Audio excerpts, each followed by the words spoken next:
Lorsqu'on essaie de comprendre la spécificité de l'explication scientifique par rapport à d'autres types d'explications, un phénomène qui semble très important à analyser, c'est le phénomène des lois scientifiques.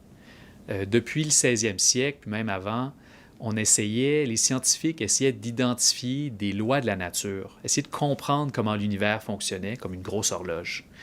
Et c'est comme ça qu'on s'est retrouvé avec les lois du mouvement, loi de la gravitation et d'autres, qui essayaient d'expliquer le monde naturel sur la base de lois universelles. Aujourd'hui, les lois en sciences jouent un rôle moins prépondérant qu'elles ne le jouaient, disons, 16e, 17e, 18e siècle.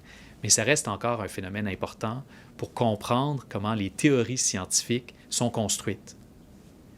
Les théories scientifiques sont souvent construites sur la base d'une loi universelle. Donc, on dit, par exemple, tous les corps devraient se déplacer de la même manière.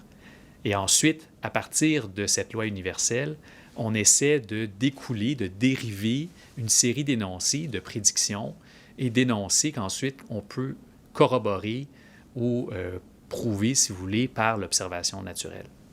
Puis c'est pour ça que de comprendre le rôle des lois dans l'explication scientifique, ça permet aussi aux philosophes des sciences de comprendre l'évolution de la science. Parce que les lois en sciences n'ont pas toujours joué le même rôle à travers l'histoire des sciences.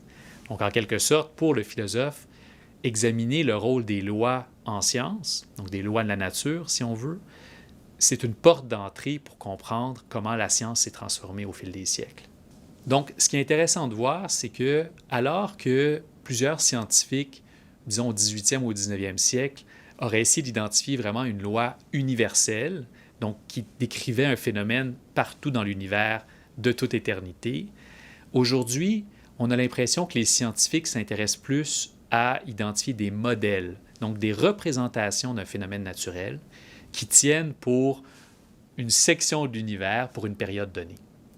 On est habitué de voir ça en sciences sociales.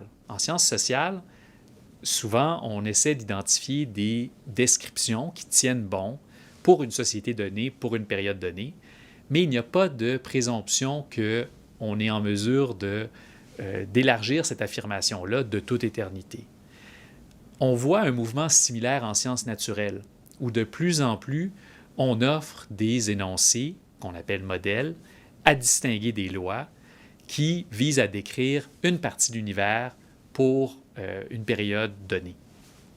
Et ça, c'est une évolution intéressante de la science, où on passe finalement du désir d'universalité des descriptions à, je dirais, des descriptions qui sont plus localisées, contextualisées, mais qui offrent peut-être des prédictions plus fines par rapport à comment le monde naturel va se déployer. Le facteur d'impact a 4 limites principales qui en font un assez mauvais indicateur en fait, à appliquer à l'évaluation des chercheurs et des articles.